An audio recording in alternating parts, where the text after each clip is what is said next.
All right, let's get straight to it. We concluded our last video by asking what could compel someone to choose Catallaxy over social justice. Well, what would Hayek say? I'm Scott Nelson with the Austrian Economic Center and Hayek Institute in Vienna, Austria. And this week, we're going to be taking a look at the fourth part of our Morality in the Market series, namely what Hayek would say about the open society versus politics.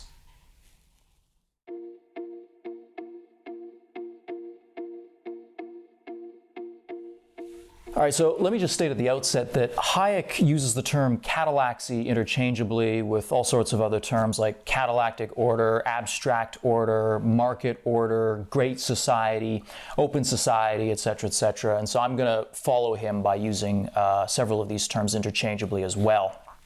Okay, so let's get into some of the reasons for preferring an abstract order to social justice, and I can see at least four of them. One is knowledge, two is liberty, 3 is peace, and 4 is prosperity. And some of these values, you could say, are things that even social justice wishes to secure, which is one of the reasons why Hayek would say that a catalactic order is more moral than an order based on social justice. All right, so let's take a deeper look at each of these. Number one, knowledge. Well, knowledge is what we discussed in the previous video. Knowledge includes our preferences, which are sometimes revealed to us by participating in the Catallaxy as a consumer or producer. And these preferences are reflected in prices. But we can understand knowledge more broadly as well. And I mean in the sense that we have an idea of what our own skills and talents are and what we can offer other people. So most importantly, we have an equal opportunity to put our knowledge out there, to develop our ideas and see if they can take off. We have an equal opportunity to see if people select what we have to offer. And of course, there's no promise that what we have to offer will be recognized by everyone as being beneficial or useful. And so there's no promise that we'll receive rewards in relation to our own sort of perceived self-worth. And that's where that uncomfortable element of chance enters, right? But this element of chance is in no way diminished if you were to leave it to a particular person or a group of people to decide of their own accord who is deserving of rewards and who isn't deserving. That's just as arbitrary. Okay, and so here is where we come to the second reason to prefer the open society over social justice, and that is individual liberty. If you believe that the government should be entrusted with making those decisions, so who should be rewarded, who shouldn't be rewarded, which groups should be helped out, which groups should not be helped out, then imagine that the government is run by people whose values you are absolutely opposed to. That way, you can be quite certain that the groups you want to see helped out or rewarded most certainly will not be. And the ones you don't want to see helped out probably will be. And of course, we wouldn't like that, right? Because that would be tantamount to someone or some group imposing common ends on us, depriving us of the liberty of choosing our own ends. We don't tend to think of it in these terms as long as the people in power are doing the things that we agree with. But power is slippery, and the people who are in power today will not necessarily be in power tomorrow, which then tends to mean that we must do everything to ensure that our people are in power, and sometimes by fair means or foul. And that in turn means that our ideals usually have to take a back seat to the pursuit of power. That means that all relations become political. It all becomes a game for power. Hayek's game of Catallaxy, by contrast, is an attempt to set general rules that do not intentionally favor anyone, and to carve out a space that is free from politics, that's free from the messy pursuit of power, where people are free to pursue their own individual ends. Okay, so this brings us to the third reason to prefer Catallaxy over social justice, namely, Catallaxy, or the abstract order, or the open society, is conducive to peace. Part of that is because it avoids some of the nasty political battles and power grabbing implicit in social justice, where various groups try to get their people into power and lobby them for additional benefits. But another reason why the abstract order is associated with peace is simply because of the attitude it encourages us to take in regards to other human beings. Other humans have knowledge and skills from which I could benefit, just as I have knowledge and skills from which other humans could benefit. And this sort of exchange of knowledge is possible not by violence or coercion, but through playing the game of Catallaxy and buying what we need and selling whatever it is that we can offer. And this is that gentle commerce that does so much to soften our mores. But not only does it soften our mores, and here we come to the fourth reason to favor the open society. It also brings us greater prosperity. I mentioned in the previous video that Hayek cares a little more about outcomes than he lets on. And it's this game of Catallaxy that has brought us opportunities, wealth, and prosperity beyond anything that mankind has known. It's not just in the most obvious things, such as advances in medicine, increased life expectancy, a lower infant mortality rate, etc., or even just in technological advances that enable you to watch this video right now on your computer or on your smartphone. It's also in the smallest things, like how some of these technological advancements, something like Microsoft's software, for example, is used in the hospitals that are treating COVID patients, or how that same software is made for more efficient logistics, which help reduce starvation around the world. Incidentally, the same acute starvation that the UN World Food Program Executive Director warned last year would increase by a further 135 million due to COVID-19 lockdowns and interruptions in supply chains. I mention this not to shift the debate to the wisdom of lockdowns or anything like that, but rather to emphasize, as Hayek would, that in any economic decision, as in any moral decision really, one must be aware of the trade-offs. And that raises an interesting moral question when it comes to the rich and innovative people who show a greater interest in philanthropy and charity than in continuing to operate in the company that earned them their wealth in the first place. As students of Ayn Rand have pointed out, Bill Gates is an interesting example of this. And why is that? Because it's quite plausible to argue that his self-interested activities, work with Microsoft, as we observed above, has benefited more of mankind than his charitable work ever will. And I think in Hayek's philosophy, there's an ambiguity on this point, on how an individual such as Bill Gates should act. I mean, on the one hand, as a free individual, he's free to spend his money on whatever he wants to, whether it be charity or even just throwing it all away. That's essentially his choice. But on the other hand, it would seem to me that Hayek's argument in favor of Catallaxy would encourage Bill Gates to continue to innovate in the most economically profitable manner possible, because this, not necessarily in terms of intentions or anything like that, but in terms of the outcomes, this is what would render the greatest benefit to others. So all of these reasons are why Hayek would consider a catallactic order superior and more moral than one based on social justice. And none of this is to say that social justice or socialism or any such related forms are impossible. But one must be aware of the trade-offs. And socialism requires morals of a decidedly different sort.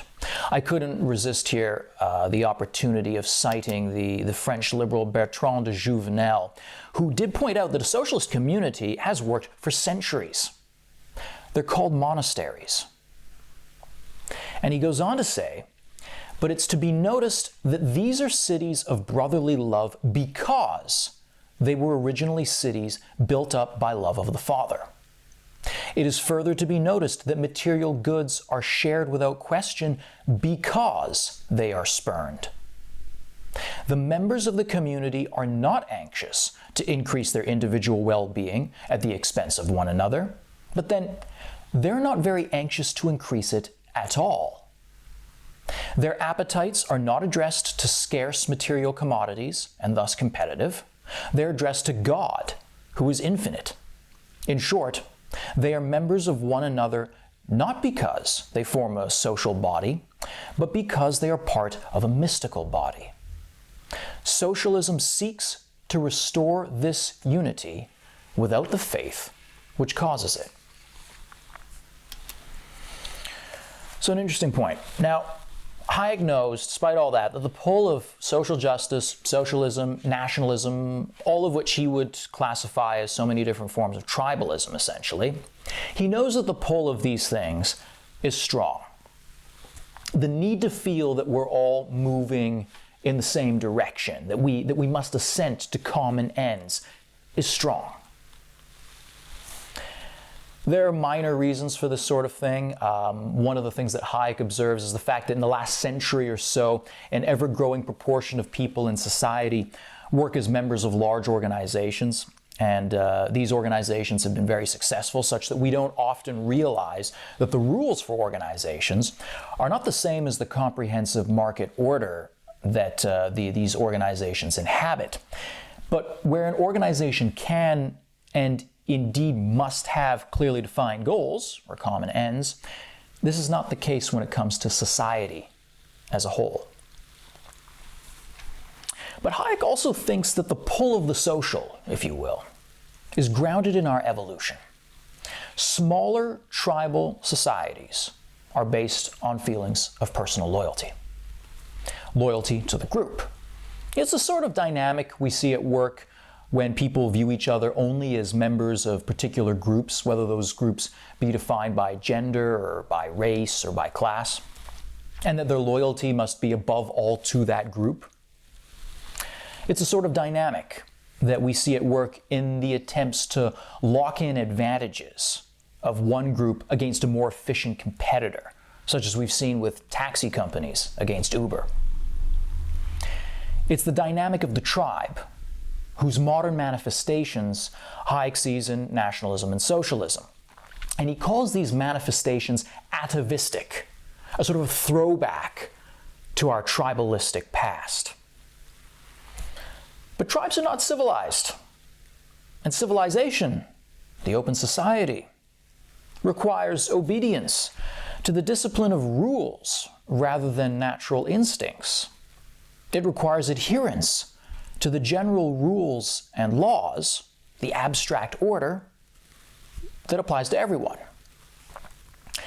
It requires that we stop focusing on trying to benefit the specific needs of known people, that we stop trying to help one starving man whom we know, instead of relieving 100 men of starvation whom we don't know and never will know.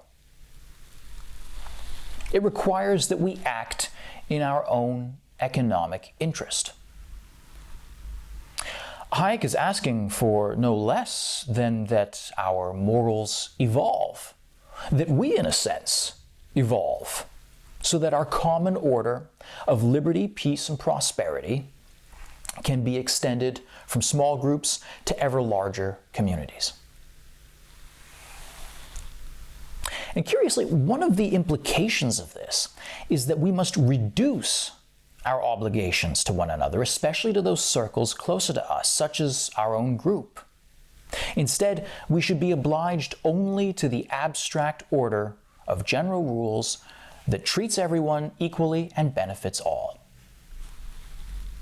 Hayek's point here should not be misconstrued in terms that we shouldn't care at all about other people.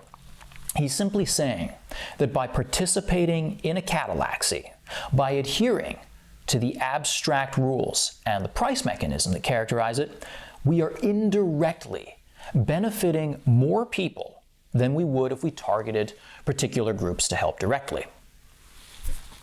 Or as he says, It is only by extending the rules of just conduct to the relations with all other men, and at the same time depriving of their obligatory character those rules which cannot be universally applied, that we can approach a universal order of peace, which might integrate all mankind into a single society.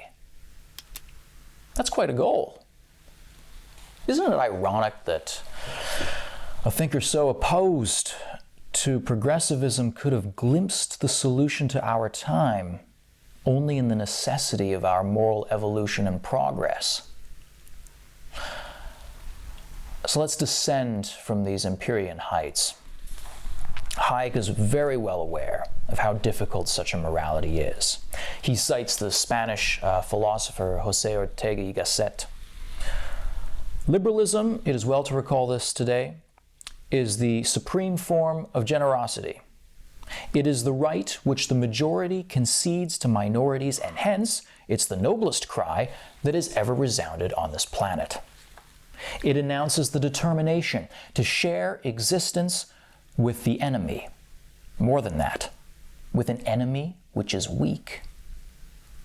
It was incredible that the human species should have arrived at so noble an attitude, so paradoxical, so refined, so anti-natural. Hence, it's not to be wondered at that this same humanity should soon appear anxious to get rid of it. It's a discipline too difficult and complex to take firm root on Earth. What's more, who's to say that a universal order of peace, which might integrate all mankind into a single society, as Hayek terms it, who's to say that such an order is possible or even desirable? Would such a universal order not also imply common ends? Or at the very least, for some people, is the very requirement that everyone respect the abstract general rules of the open society already asking too much? Would mankind integrated into a single society cease to be political? Cease to distinguish between us and them, friends and enemies? Cease to use violence? Cease to have conflicting visions of the good? Conflicting visions which they might seek to impose on others? In other words, would such a universal society of mankind cease to be plural? Socialism and nationalism are dimensions of this pluralism, and their enduring popularity may be related to something else as well, namely the need to belong to a political community.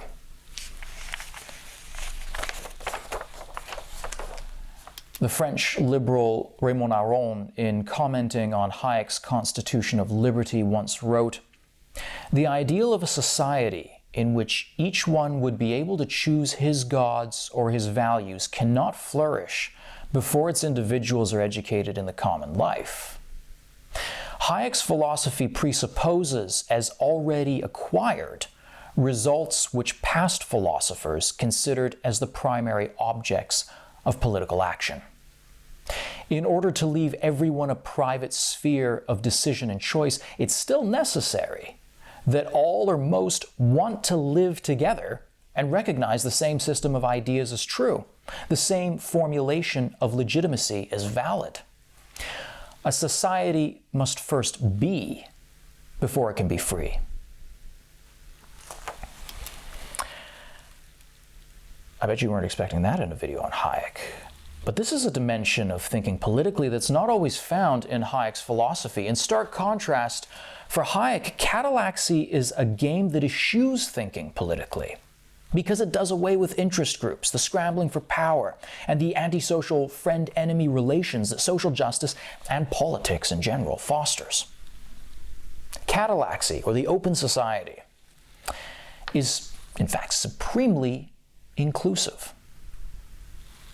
Remember, the word means not just to exchange, but it also means to admit others. into the community, to turn from an enemy into a friend. That's a difficult process. Much like the development of our systems of law, the rules of justice that we play by, it takes time and it takes discipline. But look at everything we've managed to build up on the basis of rule of law, the game of justice that we play.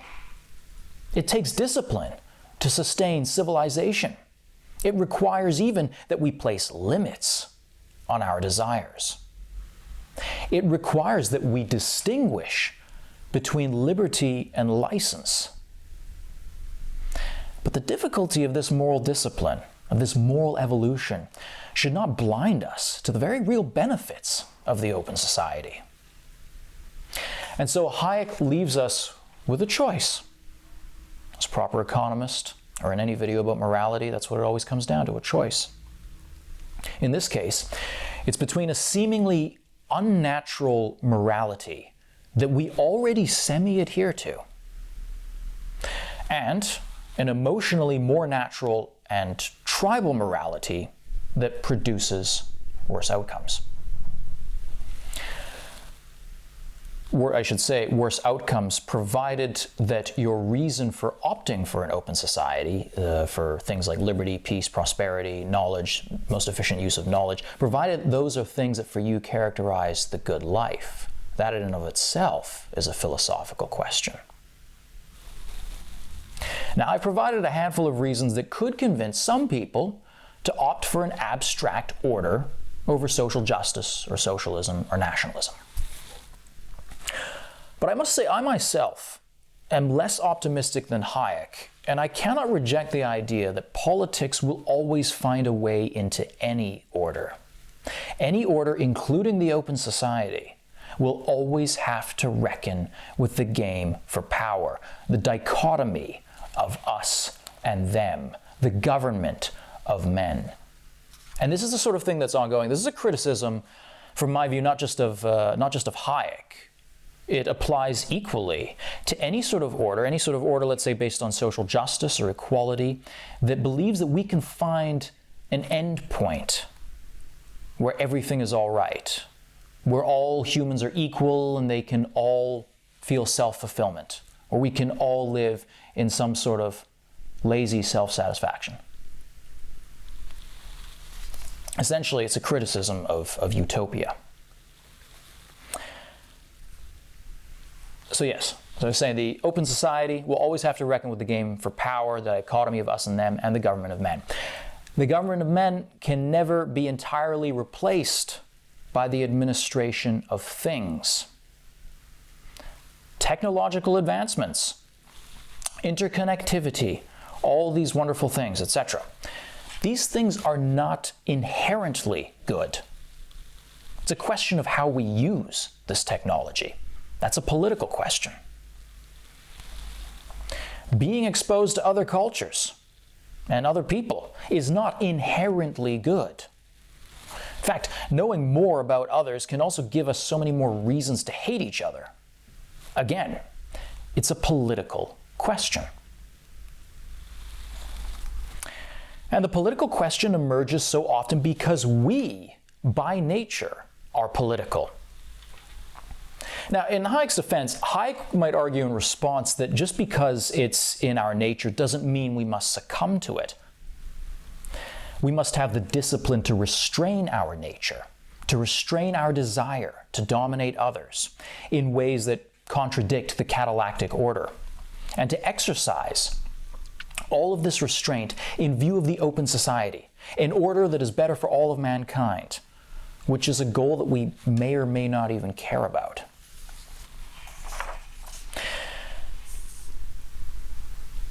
To my mind, and I think this is one of the most endearing things about Hayek and about his moral philosophy, is that it betrays a certain optimism about man. It reveals the delicate balance that must be struck between the noble ideals of liberalism and the exigencies of our political nature. And it's up to each and every individual to determine whether this optimism is well-founded. And that's what Hayek would say. You know what's funny about this banner here is that it doesn't matter where you move, his eyes always seem to be following you, no matter where you are in the room. You know, it's one of the most mesmerizing and also creepy things. Anyhow, everybody, thank you for checking out this video. We put a lot of work into these videos, so we hope that you're really enjoying them. If you have been, then please feel free to suggest a topic that you'd like us to deal with in a future video. We take all sorts of suggestions, and Hayek has a lot to say about all sorts of different things. And, most important of all, don't forget to like, subscribe, and share with your friends.